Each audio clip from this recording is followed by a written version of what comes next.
এই ভিডিওতে আমরা ষষ্ঠ শ্রেণী তৃতীয় পর্যায়ক্রমিক মূল্যায়নের গণিতের 5 নম্বর স্কুলের প্রশ্ন উত্তরগুলো আলোচনা করব। একের আয়তে আছে শূন্যস্থান পূরণ করো।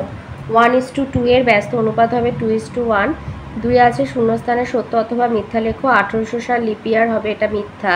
3 সঠিক উত্তরটি নির্বাচন করো। 625-এর বর্গমূল, তো 25-এর স্কোয়ার হচ্ছে 625, 25 গুণ 25, তাই জন্য 625-এর বর্গমূল হবে 25। 4 দিয়েছে শূন্যস্থানে সত্য অথবা মিথ্যা লেখো। সমকোণী ত্রিভুজের অন্য কোণ দুটি সূক্ষ্মকোণ সত্য। 5 দিয়েছে সঠিক উত্তরটি নির্বাচন করো। 7-এর 4কে দশমিক ভগ্নাংশে লিখলে হবে।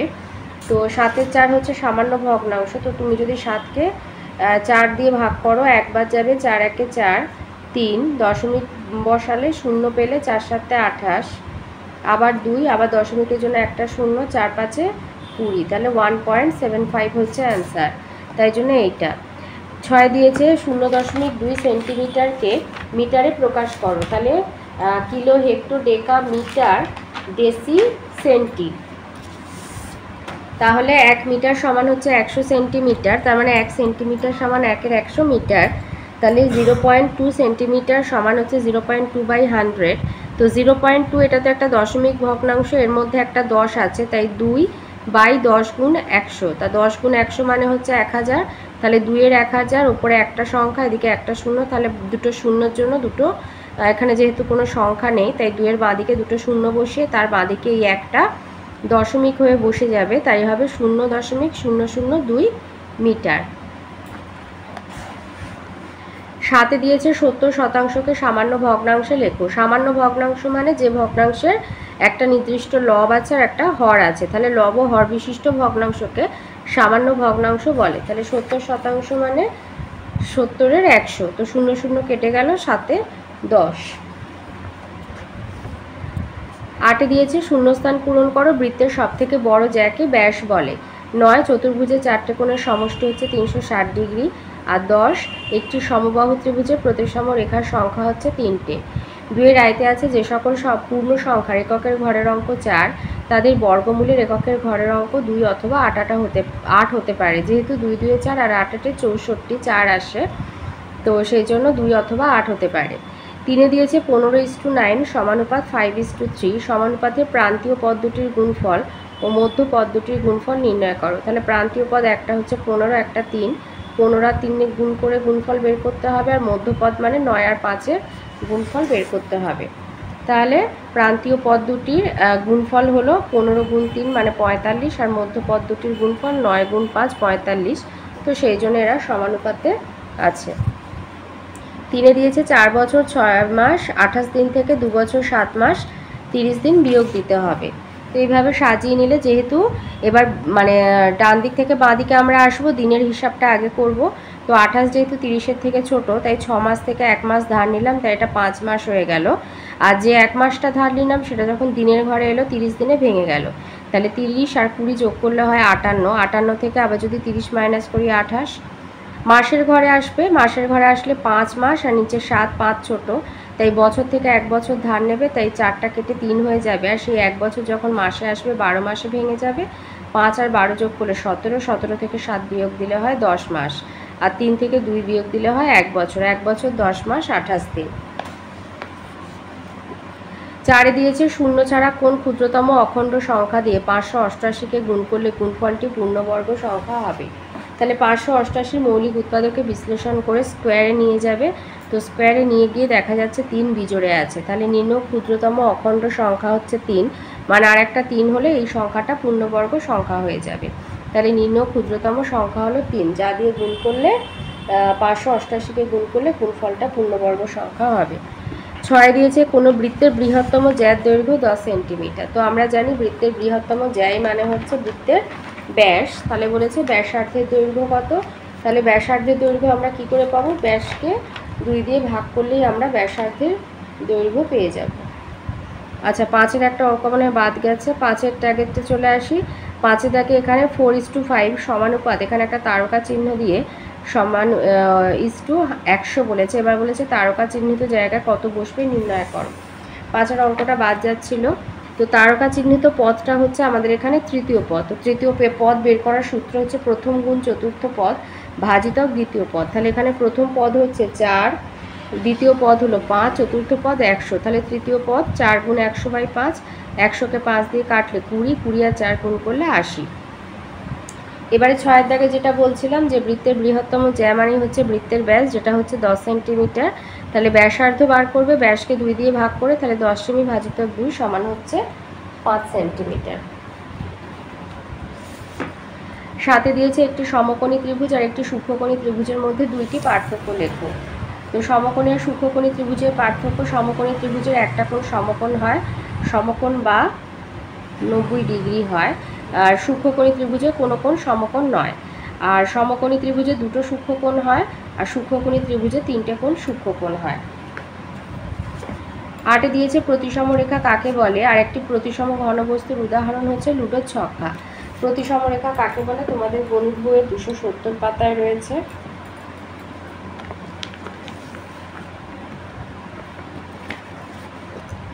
লিখবে যে কিছু ছবি একটা সরলরেখার সাপেক্ষে দুটো সমান ভাগে ভাগ করা যায়, অর্থাৎ কিছু ছবি একটা সরলরেখার সাপেক্ষে দুভাজ করলে এক ভাজ অপর ভাজের সাথে সম্পূর্ণ মিলে যায়। তাহলে প্রতি ছবির মাঝ বরাবর ওই সরলরেখাগুলোকে বা ভাঁজগুলোকে ওই ছবির প্রতিসম রেখা বলে। 3-এর দাগে আসি। 3-এর আয়তে গুণফল নির্ণয় করতে দিয়েছে 1.21 × 0.5 × 5.2। তো গুণ করবে, আমি প্রথমে এই দুটো গুণ করে নিয়েছি, করে পেয়েছি 2.6। এবার 1.21 আর 2.6 গুণ করে 3146 হয়েছে। তা 1 2 3 তিনটে সংখ্যার বাঁদিকে দশমিক, 3.146 হবে। 2-এতে দিয়েছে এই মানে যে 2123.567 লিটারকে একবার কিলোলিটারে, তারপরে ডেসিলিটারে, আবার মিলিলিটারে প্রকাশ করতে হবে। তো লিটার থেকে কিলোলিটার, লিটার হচ্ছে ছোট, কিলোলিটার বড়, ছোট থেকে বড়তে যেতে গেলে ভাগ করতে হয়। এবার যেহেতু 1 কিলোলিটার সমান হচ্ছে 1000 লিটার, তাই এটাকে 1000 দিয়ে ভাগ করব। আর এই সংখ্যাটার মধ্যে এমনি একটা 1000 আগে থেকেই আছে, তাই 1 2 3 4 5 6, তাহলে 1 2 3 4 5 6, 6টা সংখ্যার বাঁদিকে একটা দশমিক হয়ে বসবে, তাই হবে 2.12357 কিলোলিটার। এবারে যেটা ডেসিলিটারে যেতে বলেছে, লিটারের পরের ঘর হচ্ছে ডেসিলিটার। তো লিটার বড়, ডেসিলিটার ছোট, বড় থেকে ছোটতে যেতে গেলে গুণ করতে হয়। তো সেই জন্য আমাদের যে লিটার সংখ্যাটা দিয়েছে তাকে আমরা 10 দিয়ে গুণ করব। 10 দিয়ে গুণ করলে আমাদের হবে 21,235.67 ডেসিলিটার। আবার যখন মিলিলিটারে যেতে হবে তখন আমরা গুণ করব, কিন্তু সেটা 1000 দিয়ে, কারণ 1 লিটার সমান হচ্ছে 1000 মিলিলিটার। তো এই সংখ্যাটাকে আমরা 1000 দিয়ে গুণ করব, তিনটে সংখ্যা মানে তিনটে শূন্য কেটে যাচ্ছে, 21,23,567 মিলিলিটার হবে। 3-এ দিয়েছে 25 30 45-এর লসাগু নির্ণয় করো। তাহলে 25 30 45 হচ্ছে 5 দিয়ে 5 5 25, 5 6 30, 5 9 45, আর 3 দিয়ে ভাগ করলে 5 নেমে গেল, 3 2 6, 3 3 9 গুণ করলে হচ্ছে 450। নির্ণয় লসাগু হবে 450। 3-এর 4-এটা দিয়েছে 6 ঘন্টা 18 মিনিটকে 9 দিয়ে ভাগ করতে হবে। তাহলে 6 ঘন্টা 18 মিনিট, তো 6টা যেহেতু 9 থেকে ছোট, তাই 6কে 60 দিয়ে গুণ করে পেলাম 360, তার সাথে 18 যোগ করে নিলাম। ঘন্টাকে 60 দিয়ে গুণ করলে মিনিটে পরিণত হয়, তাই 18টা যোগ করে হলো 378 মিনিট। এবার 378 মিনিটকে 9 দিয়ে ভাগ করবে, 4 9 36, 4 বাদ যাবে, আর 9 দুগুণে 18, তার মানে উত্তর হবে 42 মিনিট। 5-এ দিয়েছে 4 ঘন্টা 24 মিনিট আর 6 ঘন্টা 18 মিনিটকে অনুপাতে প্রকাশ করে। এটা কি ধরনের অনুপাত, মানে গুরু অনুপাত না লঘু অনুপাত? তাহলে 4 ঘন্টা 28 মিনিট, এই 4 ঘন্টা 24 মিনিট, আর 6 ঘন্টা 18 মিনিট।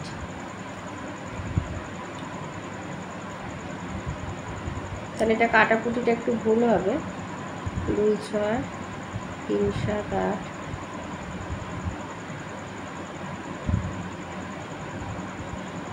3 দিয়ে কাটলে 3 4 12, 1 3 4 12, 3 6 18, 3 3 1 8 দুগুণে 16, 1 9 দুগুণে 18, 3 6 18, 3 3 9। তাহলে এটা হচ্ছে 44 63। এটা লঘু অনুপাতই হলো, এটা একটু হিসাবে ভুল হয়ে গেছে। আর 4 ঘন্টা 24 মিনিট, তার মানে হচ্ছে 4 6 24, 240 মিনিট, আর 24 যোগ করলে 264 মিনিট, আর এটা হচ্ছে 3 6 6 36, আর 18 যোগ করলে 378 মিনিট। তো 264:378, তো কাটাকুটি করলে হচ্ছে 44-এর 63, মানে 44:63, এইটা উত্তর হচ্ছে। তার মানে এটা হচ্ছে লঘু অনুপাত। 6 দিয়েছে দুটি ধনাত্মক সংখ্যার গুণফল 147, বড় সংখ্যাটি ছোট সংখ্যা 3 গুণ, সংখ্যা দুটি কি কি? তাহলে ধরি ছোট সংখ্যা x, বড় সংখ্যা হচ্ছে ছোট সংখ্যা 3 গুণ, তাই 3x। শর্তানুসারে দুটো সংখ্যার গুণফল মানে 3x² সমান 147। x আর 3x গুণ করলে 3x² হবে, তাহলে x² সমান হচ্ছে 147/3 মানে 49। অতএব x সমান 49-এর বর্গমূল করবো মানে 7। তাহলে ছোট সংখ্যা হচ্ছে 7 আর বড় সংখ্যা হচ্ছে 3x, মানে 3 গুণ 7 সমান 21। তাহলে বড় সংখ্যা হচ্ছে 21 আর ছোট সংখ্যা হলো 7। 7 দিয়েছে একটি সমদ্বিবাহু ত্রিভুজ এঁকে তার নাম দাও। ত্রিভুজের সমান বাহু দুটির নাম লেখো আর অসমান কোণটার নাম লেখো। তো এইভাবে লিখবে, এভাবে নাম দেবে, দিয়ে সমান বাহু দুটি হচ্ছে এবি আর এসি। আর সমদ্বিবাহু ত্রিভুজের এই দুটো বাহু সমান করলে এই কোণ দুটো সমান হয়। সমবাহু মানে সমান বাহুর সংলগ্ন কোণগুলো সমান হয়। অসমান কোণটা তার মানে এইটা বিএসি কোণ হচ্ছে অসমান কোণ হয়। 7 দিয়েছে 145 আর 232-এর গসাগু নির্ণয় করো আর গসাগুর সাহায্যে লসাগু নির্ণয় করো। তো যেহেতু 145 আর 232-এর গসাগু করে বলেছে, তাই ভাগ প্রক্রিয়া করলাম, গসাগু হলো 29। এবার আমরা জানি গসাগু গুণ লসাগু সমান সংখ্যা দুটির গুণফল, অতএব লসাগু সমান সংখ্যা দুটির গুণফল ভাজিত গসাগু। তাহলে সংখ্যা দুটো হচ্ছে 145 গুণ 232/29। তো 145 আর 29 কাটলাম, 5 পেলাম, তো গুণ করে হচ্ছে 1160। লসাগু হচ্ছে 1160। 4-এর আয়তে দিয়েছে চাঁদার সাহায্যে একটা 60 ডিগ্রি কোণ অঙ্কন করে কোণকে সমান দুভাগ করো। তাহলে এই একটা 60 ডিগ্রি কোণ এঁকেছি, নাম দিলাম এবি সি। তো এটা হচ্ছে আমাদের 60 ডিগ্রি। এবার এটাকে সমদ্বিখণ্ডিত করতে হবে। তো যে কোনো মাপের ব্যাসার্ধ নেবে, এই যে এইটা হচ্ছে যে কোনো মাপের ব্যাসার্ধ নিয়ে বি বিন্দুতে কাঁটা বসিয়ে একটা বৃত্তচাপ আঁকবে। বৃত্তচাপ আঁকার পরে এই যে ছেদবিন্দুগুলো পেলে, এই ছেদবিন্দুগুলোর একটাতে কাঁটা বসাবে আর একটাতে পেন্সিলের মাথা বসাবে। আর অবশ্যই পেন্সিল ব্যবহার করবে, পেন তো কোনো রকমভাবেই ব্যবহার করবে না। আমি মানে বোঝা যায় না পেন্সিলের কালি হালকা বলে, তাই আমি পেনটা ব্যবহার করছি। তো এইভাবে মানে বি বিন্দুর বিপরীত দিকে দুটো বৃত্তচাপ আঁকবে যারা পরস্পরকে ছেদ করবে। তাহলে এই ছেদবিন্দুটা পেয়ে গেলে, এবার এই ছেদবিন্দুটা এই তোমার এই বি বিন্দুর সাথে জুড়ে দিলে কোণটা সমদ্বিখণ্ডিত হয়ে যাবে। আর সমদ্বিখণ্ডকের একটা নাম দিয়ে দেবে।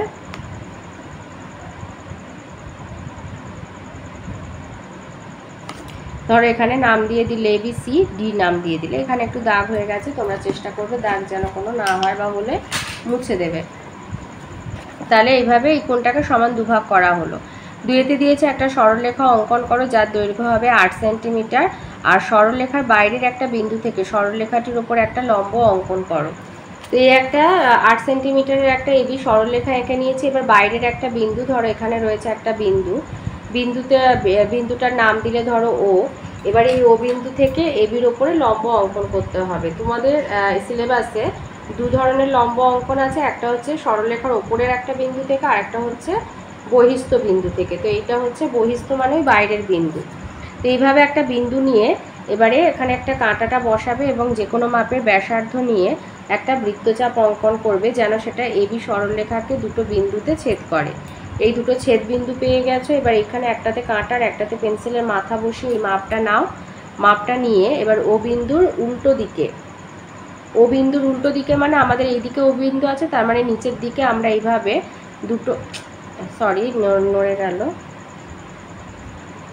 দুটো বৃত্তচাপ আঁকবো যারা পরস্পরকে ছেদ করবে। যে ছেদ বিন্দুটা পাবো ওই ছেদ বিন্দুর সাথে আমরা ও বিন্দুটা জুড়ে দেবো।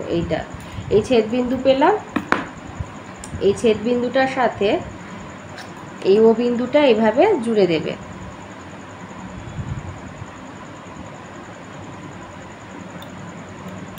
জুড়ে দিলে এইখানে এই হয়ে গেল এম। তাহলে ও এম লম্ব হলো এবি। এইভাবে লম্বটা এঁকে নেবে। এরপরে 3 নম্বরে যেটা দিয়েছে, 3 নম্বর যেটা জ্যামিতি করতে দিয়েছে, বলেছে স্কেল এবং কম্পাসের সাহায্যে 90 ডিগ্রি কোণ অঙ্কন করো। তো এইভাবে যখন 90 ডিগ্রি কোণ কম্পাসের সাহায্যে আঁকবে, তো যে কোনো মাপের সরলরেখা অংশ কেটে একটা বিন্দু, প্রান্ত বিন্দুকে একটু প্রমিনেন্ট করে নেবে পেন্সিলটা দিয়ে। এবার যে কোনো মাপের ব্যাসার্ধ নিয়ে একটা বৃত্তচাপ আঁকবে, যেটা ওই সরলরেখাকে ছেদ করবে। এবার এই যে মাপটা নিয়েছো এই মাপটা কমাবে না, বাড়াবে না। এবার এই ছেদবিন্দু বসিয়ে এখানে একটা বৃত্তচাপ আঁকবে, এই ছেদবিন্দুতে কাঁটা বসিয়ে এখানে একটা বৃত্তচাপ আঁকবে। ওই একই মাপ রেখে ওপরের দিকে এইভাবে আঁকবে। এবার আঁকলে এই যে ছেদবিন্দুটা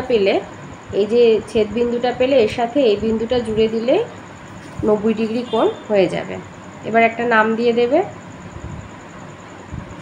ধরো নাম দিলে PQR, তাহলে এটা হলো আমাদের 90 ডিগ্রি কোণ। এখানে লিখে দিলে কোণ PQR সমান হচ্ছে 90 ডিগ্রি। এবারে 5-এর দাগে আসি। 5-এর আয়তে দিয়েছে এক ধরনের গহনার সোনা এবং রূপো 4:7 অনুপাতে মেশানো আছে। এই গহনার 357 মিলিগ্রাম রূপোর সঙ্গে কত মিলিগ্রাম সোনা মেশানো আছে? তাহলে সোনা ও রূপো আছে 4:7, তাহলে লিখবে সোনা বাই রূপো সমান 4/7। তাহলে রূপো আছে 357 মিলিগ্রাম, তাহলে সোনা বাই 357 সমান 4/7। অতএব সোনা আছে 4 গুণ 357/7। তো কাটাকুটি করলে হবে 357কে 7 দিয়ে কাটলে হবে 51, 51 আর 4 গুণ করে 204 মিলিগ্রাম সোনা আছে। 2-এ দিয়েছে 5 অঙ্কের কোন বৃহত্তম সংখ্যাকে 16, 24, 30 আর 36 দিয়ে ভাগ করলে প্রত্যেক ক্ষেত্রে 10 ভাগশেষ থাকবে। 5 অঙ্কের বৃহত্তম সংখ্যা বলেছে। তো প্রথমে 16, 24, 30 আর 36-এর লসাগু করবে। তো লসাগু করে হবে 720। এবার 5 অঙ্কের বৃহত্তম আমরা সংখ্যা জানি 99,999, মানে 5টা 9। তাকে 720 দিয়ে ভাগ করবে, ভাগ করলে ভাগশেষ হবে 639। তাহলে 5 অঙ্কের বৃহত্তম সংখ্যা যা 16, 24, 30, 36 দ্বারা বিভাজ্য হবে 5টা 9, মানে 99,999 থেকে 639 মাইনাস করবে, হবে 99,360। এবার যেহেতু বলেছে প্রত্যেক ক্ষেত্রে 10 ভাগশেষ থাকবে, তাই নির্ণয় বৃহত্তম সংখ্যা ওর সাথে 10 যোগ করে দেবে, তাই উত্তর হবে 99,370। 3-এ বলেছে একটি পুকুর সংস্কার করতে যতজন লোক কাজে লেগেছিলেন তারা ততদিন কাজ করে 12,375 টাকা পারিশ্রমিক পেলেন। প্রত্যেকের দৈনিক পারিশ্রমিক যদি 55 টাকা হয়, কতজন এই কাজে যোগ দিয়েছিলেন? তো 12,375কে 55 দিয়ে ভাগ করবে, ভাগ করলে উত্তর পাবে 225। এই 225-এর বর্গমূল বার করবে। তো 225 হচ্ছে 15, 15, 225, অর্থাৎ 15 জন কাজে যোগ দিয়েছিল। 4-এ বলেছে 4 অঙ্কের বৃহত্তম পূর্ণবর্গ সংখ্যা নির্ণয় করো যা 18, 15, 20, 25 দিয়ে বিভাজ্য। তো 18, 15, 20, 25-এর লসাগু বের করবে। লসাগুগুলোকে বর্গে নিয়ে যাওয়ার চেষ্টা করবে। তো দেখলাম 3 বিজোড়ে আছে, তাই লিখবে যে লসাগু পূর্ণবর্গ নয়। তাহলে নির্ণয় লসাগু হবে এই 3টা স্কোয়ারে নিয়ে গিয়ে গুণ করে বার করবে 3600। তাহলে 4 অঙ্কের বৃহত্তম পূর্ণবর্গ সংখ্যা হচ্ছে 3600। 5-এ দিয়েছে তোমার বাবার বয়স 52 বছর 8 মাস 20 দিন, কাকার বয়স বাবার চেয়ে 3 বছর 10 মাস 26 দিন কম হলে কাকার বয়স নির্ণয় করো। তাহলে বাবার বয়স থেকে ওই 3 বছর 10 মাস 26 দিন বিয়োগ দিয়ে দেবো। তো লিখলাম 52 বছর 8 মাস 20 দিন, তার নিচে লিখলাম 3 বছর 10 মাস 26 দিন। এবার 8 কেটে 7 করলাম, সেই 1 মাস যখন দিনের ঘর এলো 30 দিনে ভেঙে গেল। 30 আর 20 যোগ করলে হয় 50, 50 থেকে 26 বিয়োগ দেবো, তাহলে হবে 4, 2 × 3, 4, 5, 24 দিন। এবারে মাসের ঘরে যখন এলাম দেখছি ওপরে 7 আর নিচে 10, তাই বছরে গিয়ে 1 বছর ধার নেব। 52টা হয়ে যাবে 51 বছর, আর সেটা যখন মাসে আসবে তখন 12 মাসে ভাঙবে। 7 আর 12 যোগ করে হচ্ছে 19, 19 থেকে 10 বিয়োগ দিলে হয় 9 মাস, আর 51 থেকে 3 বিয়োগ দিলে হয় 48 বছর। তাহলে কাকার বয়স হবে 48 বছর 9 মাস 24 দিন। 6-তে দিয়েছে 4 ঘন্টা 30 মিনিট 18 সেকেন্ডকে 9 দিয়ে গুণ করে কত ঘন্টা কত মিনিট কত সেকেন্ড বার করতে হবে। তো আগে গুণটা করে নেবে। গুণ করে আমার হয়েছে 36 ঘন্টা 270 মিনিট আর 162 সেকেন্ড। তাহলে 270 মিনিট মানে হচ্ছে 240 যোগ 30, আর 162 মানে 120 যোগ 42 সেকেন্ড। আচ্ছা, এটা যদি বুঝতে অসুবিধা হয় 270কে 60 দিয়ে ভাগ করে নেবে, 4 বার যাবে, 4 × 6 = 24, মানে 240, আর এই যে 30, তাহলে 4 ঘন্টা 30 মিনিট। তা 4 ঘন্টা মানে ওই 4 × 6 = 24, 240 মিনিট।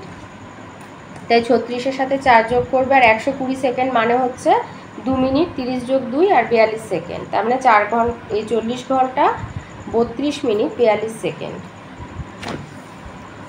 7 দাগে বলেছে 2 মিটার লম্বা বাঁশের দৈর্ঘ্যের 75 সেমি লাল রং, বাকি অংশে সাদা রং করা হলো। এবারে দুটো প্রশ্ন বলেছে এতে দিয়েছে বাঁশের মোট দৈর্ঘ্য আর লাল রং করা অংশের দৈর্ঘ্যের অনুপাত, আর বিতে দিয়েছে লাল রং আর সাদা রঙের দৈর্ঘ্যের অনুপাত। তাহলে বাঁশের মোট দৈর্ঘ্য 2 মিটার মানে হচ্ছে 200 সেমি, লাল রং হয়েছে 75 সেমিতে, অতএব সাদা রং 200 বিয়োগ 75 মানে 125 সেন্টিমিটারে সাদা রং হয়েছে। তাহলে বাঁশের মোট দৈর্ঘ্য আর লাল রং করা অংশের দৈর্ঘ্য মানে 200:75, 25 দিয়ে একেবারে কেটে দেবে, 25 8 200 হয় আর 25 3 75, তার মানে 8:3। আর বিয়ের দাগে যেটা দিয়েছে লাল রং আর সাদা রঙের দৈর্ঘ্যের অনুপাত 75:125, এটাও 25 দিয়ে কাটবে, 25 3 75, 25 5 125, 3:5।